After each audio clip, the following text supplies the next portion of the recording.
하나님의 말씀 베드로전서 2장 5절부터 10절까지 말씀입니다. 베드로전서 2장 5절부터 10절까지 말씀 한 절씩 나눠서 읽습니다. 제가 먼저 2장 5절 말씀 읽겠습니다.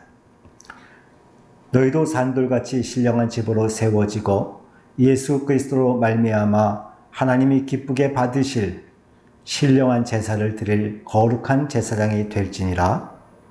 성경에 기록되었을 때 보라 내가 택한 보배로운 모퉁이 돌을 시온에 두노니 그를 믿는 자는 부끄러움을 당하지 아니하리라 하였으니 그러므로 믿는 너에게는 보배이나 믿지 아니하는 자에게는 건축자들의 버린 그 돌이 모퉁이의 머릿돌이 되고 또한 부딪히는 돌과 걸려 넘어지게 하는 바위가 되었다 하였느니라. 그들이 말씀을 순종하지 아니함으로 넘어지나니 이는 그들을 이렇게 정하신 것이라. 그러나 너희는 택하신 족속이요 왕 같은 제사장들이요 거룩한 나라요 그의 소유가 된 백성이니 이는 너희를 어두운 데서 불러내어 그의 기이한 빛에 들어가게 하신 이의 아름다운 덕을 선포하게 하려 하심이라. 너희가 전에는 백성이 아니더니 이제는 하나님의 백성이요 전에는 궁유를 얻지 못하였더니 이제는 궁유를 얻은 자니라. 아멘. 요즘 그리스도인은 이 땅에서 어떤 모습으로 있어야 하는지, 하나님의 교회는 이 사회 가운데 어떠한 기능을 감당하며 어떤 모습을 띄어야 하는지, 정말 하나님께서 원하시는 것이 무엇인지에 대한 생각을 많이 합니다. 그리스도인의 혹은 교회의 정체성에 관한 문제이겠죠. 이것이 우리 신앙에 있어서 굉장히 본질적이고 중요한 문제인데 요즘 들어서 더 우리에게 깊이 다가오고 있지 않는가라는 생각이 듭니다. 이에 대해서 사도 베드로는 무엇이라고 말하는가? 5절 말씀 보시면 너희도 산돌같이 신령한 집으로 세워지고 예수 그리스도로 말미암아 하나님이 기쁘게 받으실 신령한 제사를 드릴 거룩한 제사장이 될지니라 라고 합니다. 너희도 산돌같이 신령한 집으로 세워지고, 베드로가 돌을 말하는데 아마도 마태복음 16장의 그 신앙 고백과 그 이후에 연관된 사건들을 통해서 보면 아마 베드로의 마음에는 이 반석이라는 개념이 들어있을 것입니다. 그런데 이 4절 말씀에 보면 이 산돌이 예수님으로 묘사됩니다. 산돌이신 예수께 나아가라고 말합니다. 이 산돌이 예수 그리스도인데 우리가 그 산돌같이라고 표현되므로 우리가 예수님과 더불어서라는 개념이 됩니다. 우리가 예수님과 더불어서 신령한 집, 하나님의 나라, 교회를 세우는 존재다라고 이야기하는 것입니다. 물론 우리는 예수님처럼 모퉁이 돌은 아닙니다. 그러나 분명히 예수님과 더불어서 신령한 집, 하나님의 집을 세우는 돌입니다. 하나님의 나라의 기초적인 구성물이요, 지체라고 표현합니다. 하나님은 저와 여러분을 하나님 나라를 이루어가는 지체로 인정합니다. 심지어는 우리를 하나님의 집, 성전이라고까지 말씀하십니다. 그래서 사도 바울 같은 경우 너희가 하나님의 성전, 너희 몸이 하나님의 성전인 것을 알지 못하느냐라고 이야기하지 않습니까? 여러분, 이 말씀, 우리가 하나님의 집, 하나님 나라를 세우는 근간이라는 이 말씀을 여러분이 이해하십니까? 우리가 견고해지고 우리가 다른 돌들과 유기적 관계를 맺고 제자리에서 온전히 그 기능을 감당하지 않는다면 하나님의 집이, 하나님의 나라가 세워지지 않는다는 이 사실을 여러분이 실감하십니까? 하나님께서 우리에게 이런 이치를 부여하신다는 것은 어찌 보면 굉장히 위험한 일입니다. 여러분 생각해 보십시오. 우리가 얼마나 연약한 사람들입니까? 나뿐 아니라 우리 주변에 연약한 사람들이 얼마나 많습니까? 아니, 연약함의 문제가 아니라 상당히 왜곡된 모습으로 이 땅에 존재하며 그것으로 인하여서 온전한 길을 걷지 못하는 그런 사람들이 우리 눈에도 많이 있지 않습니까? 이로 인해서 하나님의 집, 하나님의 교회가, 하나님의 나라가 얼마나 큰 어려움을 경험하고 있습니까? 저와 여러분이 건물로 따지면 벽돌에 해당한다고 성경이 말하는데 이 벽돌이 약하고 다른 벽돌과 유기적인 관계를 온전히 맺지 못한다면 그 건물이 어떻게 되겠습니까? 실제로 이러한 모습들을 우리가 요즘 보고 있지 않습니까? 하나님께서 많이 아프실 듯합니다. 그럼에도 불구하고 하나님께서 여전히 저와 여러분을 신령한 집을 세우는 지체로 인정해 주십니다. 이것이 얼마나 큰 은혜입니까? 우리 중에 어떤 특별한 사람들만 하나님 나라를 세우는 그러한 존재가 아니라 우리 모두가 그렇다고 말합니다. 사실은 저와 여러분 가운데 어떤 벽돌은 좀 빠지면 좋겠다라는 생각이 드는 그런 벽돌도 있지 않습니까? 그것이 나일 수도 있고요. 그런데 하나님께서는 어떤 벽돌을 빼버리지 않으시고 모든 사람들을, 그리스도 안에 있는 모든 사람들을 하나님 나라를 세우는 사람들로 인정해 주신다는 겁니다. 그분이 그러하기 때문에 우리도 우리의 건물에서 어떤 벽돌을 뺄 수가 없는 것입니다. 우리 교회 안에서 어떤 분이 조금 옆으로 빠져주면 우리 교회가 좀 더 분위기가 좋고 화목할 텐데 이런 생각을 할 수 없다는 것입니다. 우리 한국 기독교 안에서 어떤 사람들은 좀 빠져주면 우리 기독교가 좀 더 튼튼해질 텐데 이런 생각을 할 수 없다는 것입니다. 하나님께서 그렇게 하지 않으십니다. 이것이 우리에게 어려움이기도 합니다만 사실은 우리에게 얼마나 큰 은혜인지 모릅니다. 나의 연약함과 나의 모남을 생각해 볼 때에 그럼에도 불구하고 여전히 하나님의 신령한 집을 세우는 존재로 인정해 주신다는 것. 이것이 얼마나 큰 은혜인지 우리가 깊이 깨달을 수 있기를 바랍니다.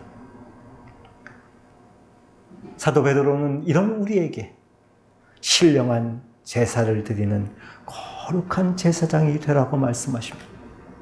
거룩한 제사장이 되라고 하시지만 사실은 9절 말씀에 보면 이미 우리가 제사장이라고 말씀하십니다. 우리에게 왕같은 제사장이라고 선포하고 있는 것입니다. 여러분, 제사장은 어떤 일을 합니까? 이 제사장이라는 직분은 기본적으로 구약에 있던 직분입니다. 구약에서 이스라엘 백성들이 하나님에게 제사를 드리고 싶어 할 때, 드리고 싶은 마음이 있을 때 제사장에게 나아가고 그 제사장이 이스라엘 백성을 대신하여 제사를 드려주므로 이스라엘 백성이 하나님에게 나아갈 수 있도록 중보자 역할을 해주는 것이 제사장이었습니다. 하나님과 이스라엘 백성 사이에 다리 놓는 역할을 했던 겁니다. 그래서 이스라엘 백성들은 제사장이 없으면 하나님에게 나아갈 수 없었습니다. 그런데 이 제사장 없이 하나님에게 나아갈 수 있는 길을 마련해 주신 분이 계십니다. 예수 그리스도십니다. 예수 그리스도께서 친히 자신이 제물이 되어서 죽으심으로 말미암아 영원한 제사를 드리심으로 우리로 하여금 하나님 앞에 스스로 나아갈 수 있도록 길을 여셨습니다. 예수님께서 죽으실 때 휘장이 위에서부터 아래로 갈라졌습니다. 하나님과 우리 사이를 가로막던 것이, 막혔던 담이 무너진 것입니다. 그래서 우리는 이미 이제 제사장을 통하지 않고 하나님에게 직접 나아갈 수 있는 존재가 되었습니다. 그런 의미에서 우리를 제사장이라고 부릅니다. 그런 의미에서 우리 모두가 제사장인 것입니다. 예수를 믿는 모든 그리스도인은 제사장입니다. 이것이 종교개혁자 마틴 루터가 목숨 걸고 지키려고 했던 만인 제사장론입니다. 우리 한국교회 안에는 목사님을 제사장으로 생각하는 경향이 있습니다. 말씀으로 양육하고 하는 그런 일들을 하기 때문에 귀하게 여기는 것은 굉장히 좋은 것입니다. 그러나 목사를 제사장의 위치에, 특별한 제사장의 위치에 올려놓는 것은 성경적인 전통은 아닙니다. 그래서 그 목사를 제사장이라고 생각하다 보니 심지어는 기도조차도 내가 하는 것보다는 목사님이 하시는 것이 더 좋을 거라고 생각하는 그런 경향마저도 있습니다. 물론 신앙이 연약한 분은 목사의 도움을 받아야 할 것입니다. 그러나 목사가 제사장은 아닙니다.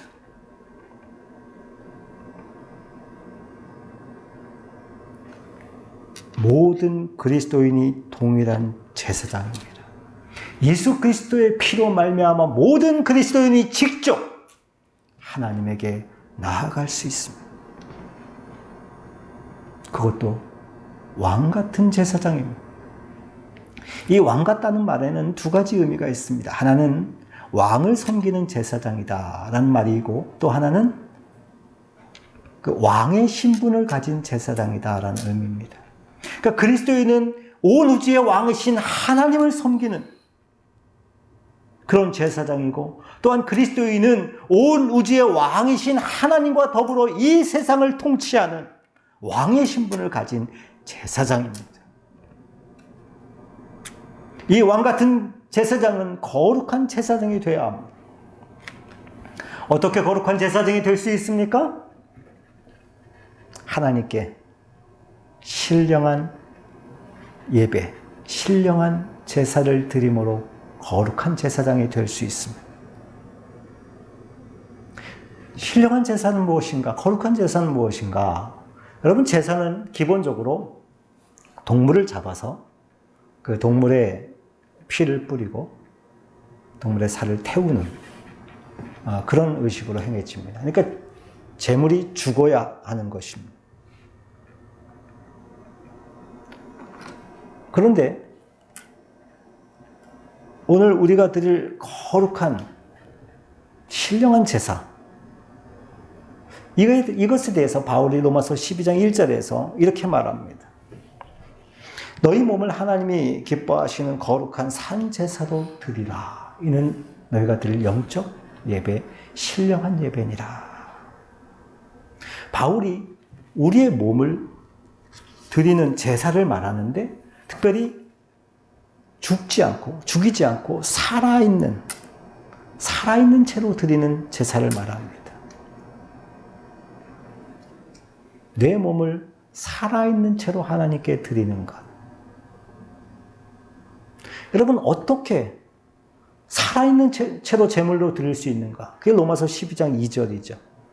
너희는 이 세대를 본받지 말고 오직 마음을 새롭게 함으로 변화를 받아 하나님의 선하시고 기뻐하시고 온전하신 뜻이 무엇인지 분별하도록 하라. 몸을 드리는 것.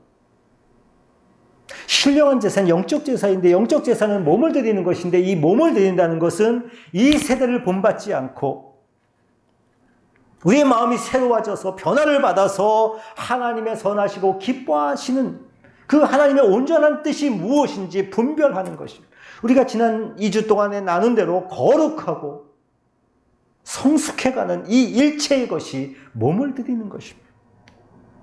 여러분, 우리가 우리의 몸을 거룩한 제사로 드리고 있습니까? 우리가 종교적인 어떤 의식을 행하는 것으로 거룩한 제사가 완성되지 않습니다. 하나님의 기뻐하시고 선하신 뜻을 분별하여 우리의 삶 전체가 하나님께 드려질 때 그것이 신령한 제사요, 거룩한 제사요, 산 제물이 된다는 것입니다. 이런 의미에서 우리 그리스도인들에게, 기독교인들에게 있어서는 직장 생활 자체가 하나의 제사요, 가정 생활이 제사요, 우리의 삶의 모든 활동이 하나님께 드려지는 제사라는 사실을 명심해야만 합니다. 이렇게 우리가 제사를 드림으로 말미암아서 어떤 일을 할 수 있다는 거예요. 여러분, 제사장이 제사를 드리면서 하는 역할이 뭡니까? 그게 중보와 화해입니다.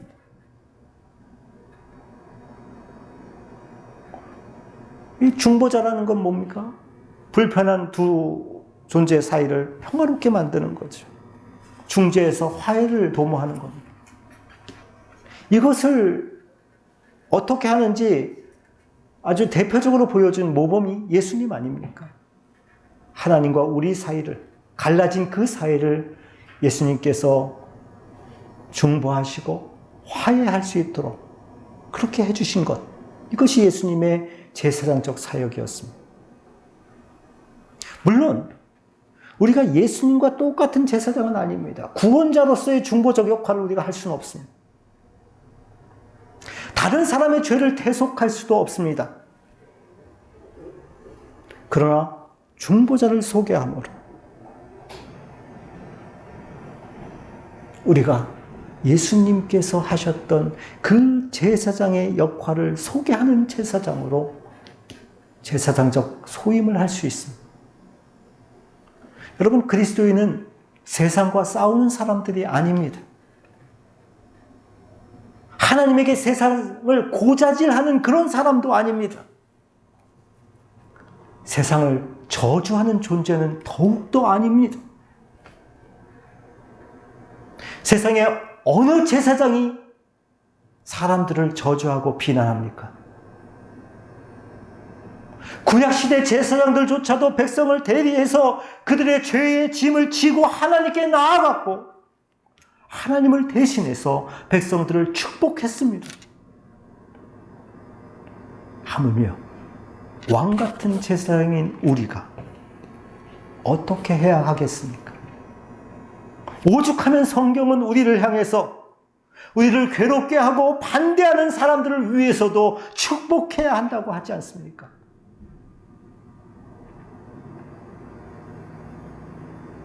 우리는 왕같은 제사장으로 거룩한 제사를 드려야 하는 사람들입니다. 나아가서 또 우리는 누구인가? 9절 말씀을 한번 보겠습니다. 2장 9절 말씀을 우리 같이 한번 읽겠습니다. 읽습니다.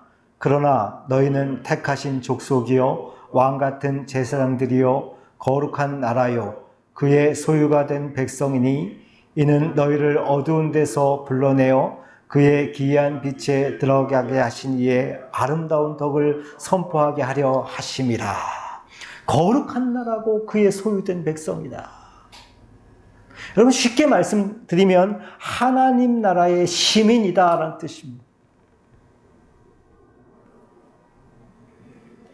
여러분, 사도 베드로가 이 시민에 관한 이야기를 할 때 로마 시대에는 로마 시민권을 가졌다는 것에 대하여 굉장히 자부심을 사람들이 갖던 시대입니다.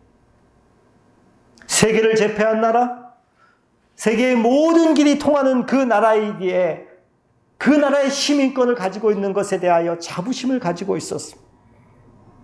그런 상황 속에서 사도 베드로는 이 그리스도인들을 향해서 말합니다. 너희는 하나님 나라, 이 온 우주를 만드셨고 온 우주를 통치하시는 그 나라의 시민이다 라고 말합니다. 우리가 어떻습니까? 세상의 그 어느 곳과도 비교할 수 없는 하나님 나라의 시민권자라는 사실, 하나님 나라의 시민권을 소유하고 있다는 이것에 대하여 우리가 자부심을 가지고 있습니까? 아니면 오히려 움츠러들고 있지는 않습니까?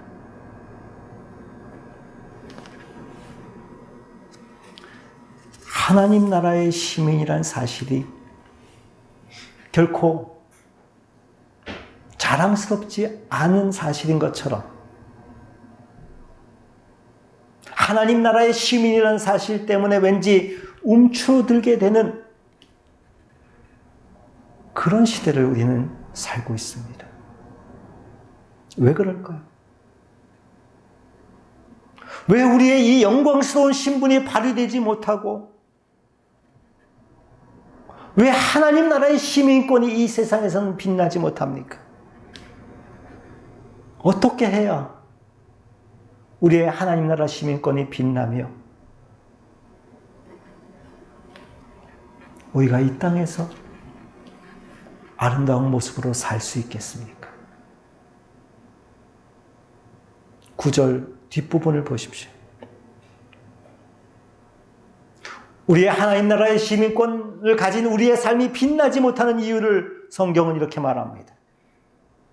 이는 너희를 어두운 데서 불러내어 그의 기이한 빛에 들어가게 하신 이의 아름다운 덕을 선포하게 하려 하심이라.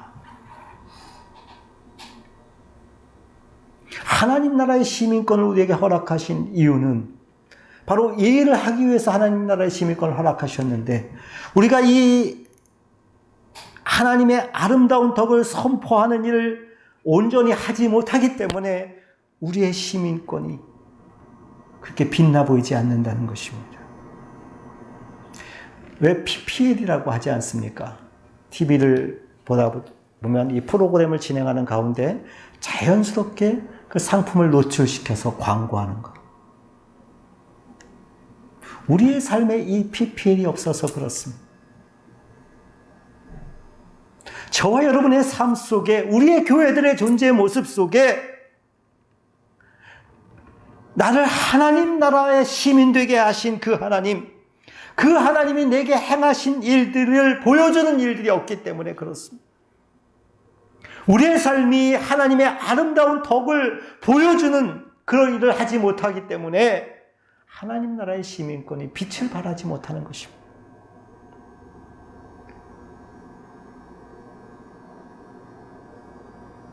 우리의 미성숙으로 인해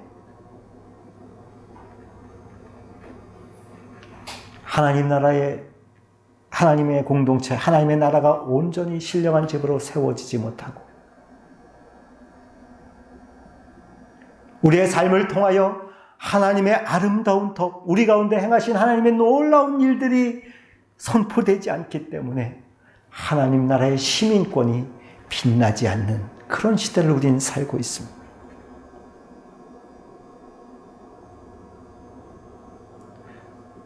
그렇기 때문인가요? 어떤 분들은 지금 우리의 모습을 보면서 좌절하기도 하고 실망하기도 합니다. 이것이 과연 될 것인가? 우리가 왕 같은 제사장 역할을 감당할 수 있을 것인가? 하나님의 덕이 온전히 선포되어 하나님 나라의 시민권이 얼마나 영광스러운 것인지 이 땅 가운데 보여줄 날이 있을 것인가? 그것이 과연 가능한가? 회의적인 질문이 있는 것 또한 사실입니다. 그래요.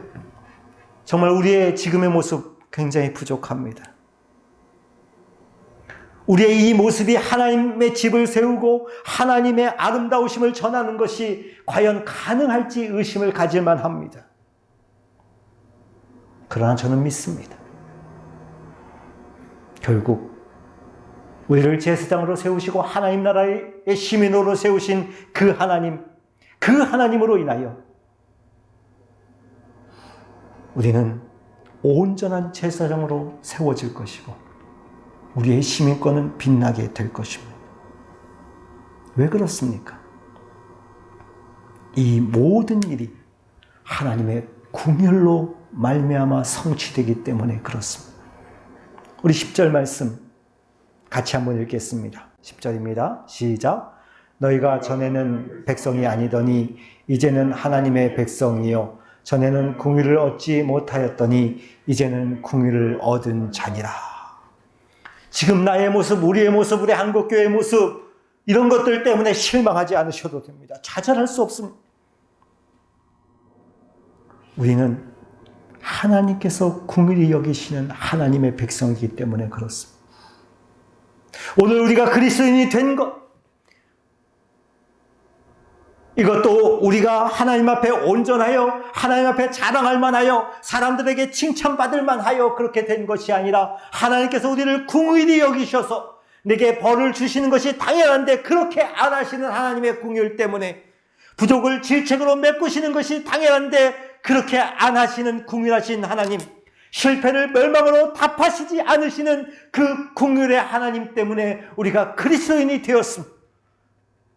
그리스도인이 된 이후에 우리의 부족한 연약한 삶에도 불구하고 하나님의 긍휼은 우리를 포기하지 아니하고 이끄실 것입니다.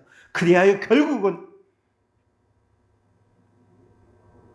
왕 같은 제사장으로 하나님 나라의 시민권을 빛내는 그런 자의 삶의 자리까지 우리를 이끌어 주실 것입니다. 이 하나님의 약속이 있기 때문에,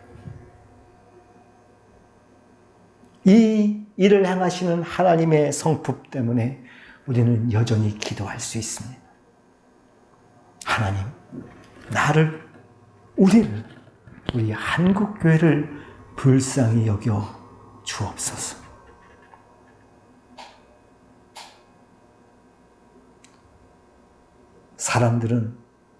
세상 사람들은 우리 그리스도인들을 비난합니다. 교회들을 비난합니다. 때때로 그들의 비난이 사실에 기초한 것이고 맞는 이야기이기 때문에 우리의 마음이 더 아픕니다. 그러나 그럼에도 불구하고 세상은 그렇기 때문에 교회가 소망이 없다고 말하고,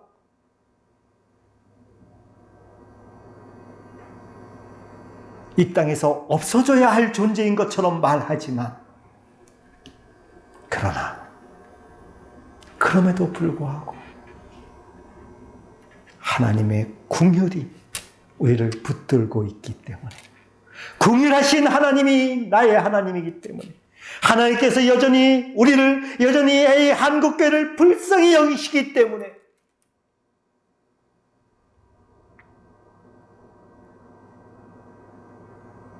우리의 부족을, 우리의 연약함을 무너짐과 멸망의 이유로 삼지 않으시고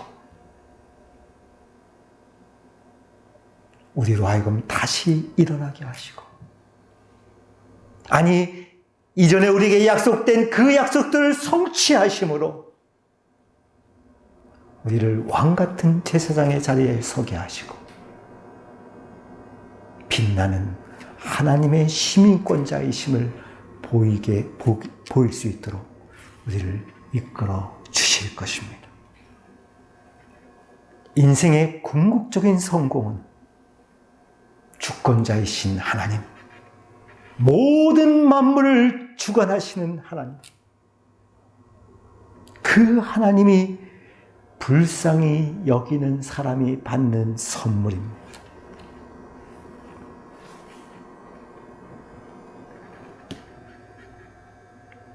저는 이 하나님께서 신분에 걸맞지 못한 삶을 사는, 그리하여 하나님의 아름다우심을 드러내지 못하는 우리 한국교회를 불쌍히 여겨 주실 줄 믿습니다.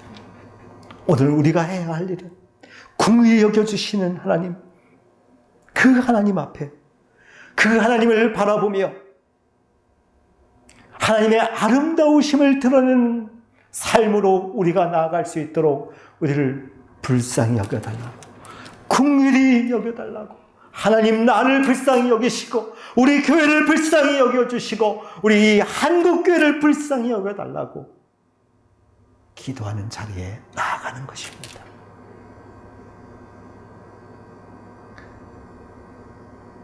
세상과 싸우지 마십시다.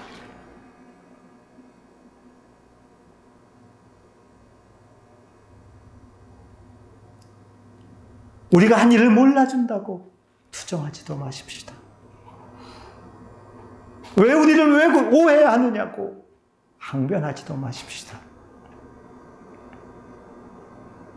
이 어려운 시대, 슬픔의 시대에 그들마저, 우리를 비난하는 세상 사람들마저 붙들고 하나님에게 나아가십시다. 하나님, 우리를 불쌍히 여겨 주십시오. 나를 긍휼히 여겨 주옵소서. 한국교회를 긍휼히 여기시고 이 땅에 사람들을 긍휼히 여겨 주옵소서.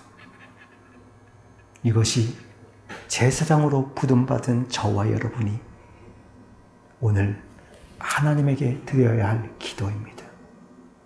우리 가운데 이 기도가 멈춰지지 않기를 주님의 이름으로 소망합니다. 기도하겠습니다.